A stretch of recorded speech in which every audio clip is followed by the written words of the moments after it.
لو انت او انت لما بتتعامل مع حد وبتخلص المناقشة معاه او التعامل معاه بيرهقك وبيوصل لك رسائل ان انت مش كفاية وانك غير جدير بالثقة وانك دايما غلطان، محتاج تسمع الفيديو ده عشان تعرف ايه الالعاب النفسية اللي قدامك بيمارسها عليك، وتعرف ايه الحل مع اللعبة دي وتتفاداها تماما وتبتدي تتعافى نفسيا وتعرف تبقى في حياتك احسن وفي شغلك احسن ومع قرايبك احسن. اهلا بيكم في فيديو جديد ومن غير مقدمات، يلا بينا ندخل في الموضوع على طول.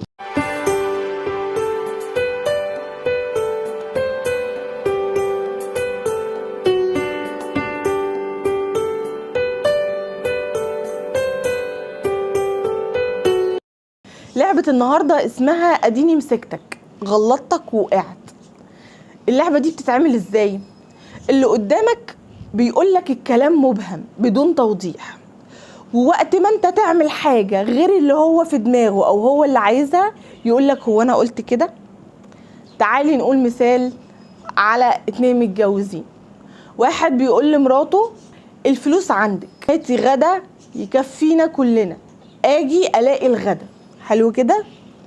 الزوجة قفلت معاه التليفون، دورت في الادراج والاماكن اللي في الشقة، لقت فلوس طلعتهم، لقت مثلا حوالي 1000 جنيه، طلبت اكل بال1000 جنيه يكفيهم كلهم. وهو جه من الشغل لقى سفرة بقى كده مفرودة ب1000 جنيه، ال1000 جنيه بقى ايه مفرودين بقى ايه اكل اشكال والوان على الترابيزة.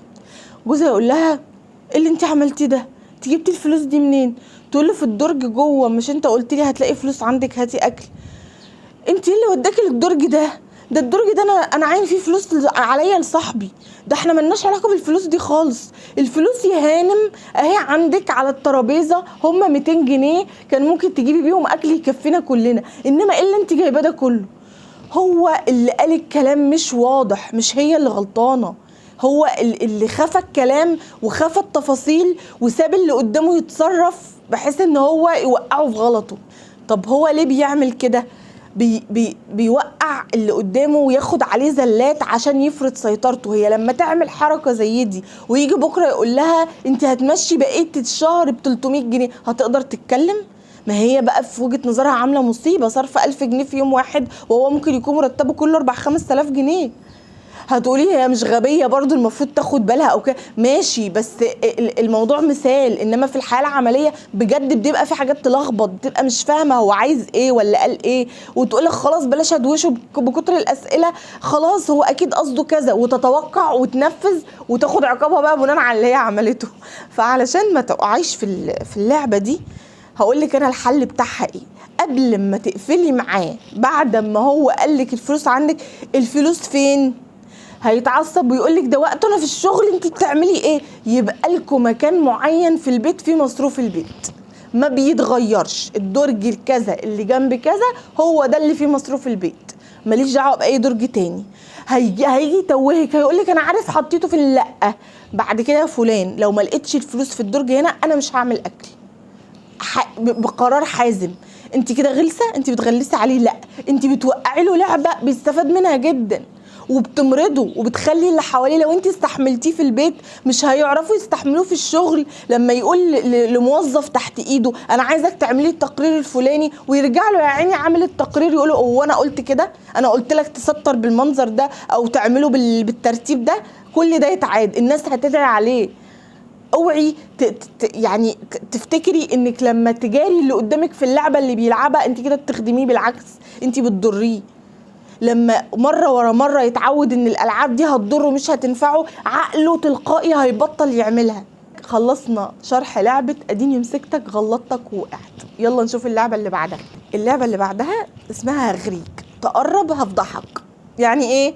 يعني واحده تبقى مع واحد في الشغل تقول له ده انت يا فلان والله 1000 واحده تتمناك، يا ده انت حضرتك انسان محترم جدا. مشوها حضرتك، بلاش نقول يا، خلينا ايه نحسن الظن ويبقى كلامنا راقي ونضيف كده علشان ما ناخدش ذنوب. هي بقى تقعد تقنعه ده حضرتك بجد شرف لاي حد ان انت تتقدم له وكده. يجي بقى تاني يوم يكلمها يقول لها ازيك يا فلانه، ايه رايك اجي اتقدم في البيت؟ حضرتك فهمت غلط، ايه اللي حضرتك بتقوله ده؟ لا لا لا لا، انا متوقعتش من حضرتك الكلام ده ابدا. حضرتك تظن فيا كده ان انا اكون بلمح لان حضرتك تتقدم لي؟ انا قلت انك يعني ان حضرتك لقطه لاي حد، بس ما قلتش لي انا. لا لا لا يا استاذ فلان، حضرتك غلطان، حضرتك لو سمحت التعامل ما بيننا بعد كده يبقى بحساب. هي بتعمل كده عشان تحس بقيمتها، هي عايزه تعرض اللي قدامها للاحراج ده عشان تقولك في يوم من الايام في قعده ما بينها وما بين صحابها ده انا اتقدم لي واحد كذا ورفضته. هي اصلا بتوقعه مش عشان تتجوزه، هي عايزه تثبت لنفسها انها مرغوبه وان واحد زي ده اتقدم لها ويتضاف عندها في الليسته اللي اترفضوا. تمام. في الحياه الزوجيه مثلا واحد مخاصم مراته، المثال ده بينسب لصاحبتي ريهام، بحبها قوي وبقولها شكرا قوي عشان كنت قاعده بحضر الالعاب النفسيه ومش عارفه امشيها على المتجوزين ازاي، هي ادتني المثال ده. بحبك قوي يا ريهام والله، والمثال ده خاص بيك انت. شيكو كاتب سطر، عارفه نفس النظام كده. ازاي بقى مع المتجوزين واتنين متخانقين مع بعض وايه، وهو الزوج ما بيكلمش الزوجه، لو انت وجوزك كده متخانقين مع بعض وجوزك ما بيكلمكيش وايه، وكل شويه انت تحاولي تصلحيه وهو ما بيصلحكيش، يقوم كده يتشيك ويحط البرفيوم بتاعه ويظبط نفسه ويخليكي تبقي قاعده هتتجني. تيجي تقربي تقولي بقى في عقل بالك ايه، هو كده بيعمل كده عشان يلطف الجو ما بيننا، واكيد قصده ان هو يعني بيحاول يشدني كده عشان اروح اكلمه. تيجي تقولي رايح فين، يطلع فيك ياكلك. انت مالك وانت يخصك في ايه رايح فين؟ خليكي في اللي انت عملتيه، افتكري يا هانم غلطتك وذنبك، ويفضل يفكرك وكده. انت مالك ومالي؟ لا لا الا الله، واحد لابس ونازل، ايه اللي خلاكي تيجي جنبي؟ تحسي ساعتها انا بعك، انا مش مركزه، طب انا ليه رحت كلمته؟ كرامتي هو، طب انا خلاص انا ما عادش عارفه اتعامل مع الراجل ده، انا هطلب الانفصال. شفتي اللعبه اللي هو عملها يعني ضرتك ازاي؟ هو بيعمل كده ليه؟ يا اما بيكمل انتقامه بعد الخناقه اللي ما بينكم ومتغاظ منك فبيوقعك وبيحرجك وبيطلعك من المناقشه تعبانه نفسيا، يا اما بيعمل كده بيتمحك فيكي، عايزك انت اللي تيجي تكلميه مش هو اللي يروح يصالحك. وفي الحالتين غلط، وفي الحالتين الناس دي لازم تتعلم ان العلاقات البشريه مش قايمه على التلاعب والخداع وكل الارهاق ده.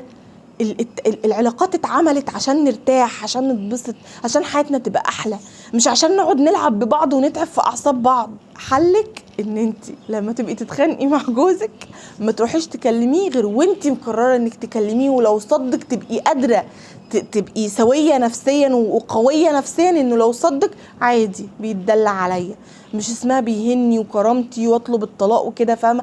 يعني حسب شخصيتك وحسب الخناقه اللي ما بينكم. لو اللي مع حضرتك في الشغل لمحت او قابلت الشخصيات بتاعت كل كلامها بيوحي على حاجه معينه تروح تكلمها على الحاجه دي تصدق، لا.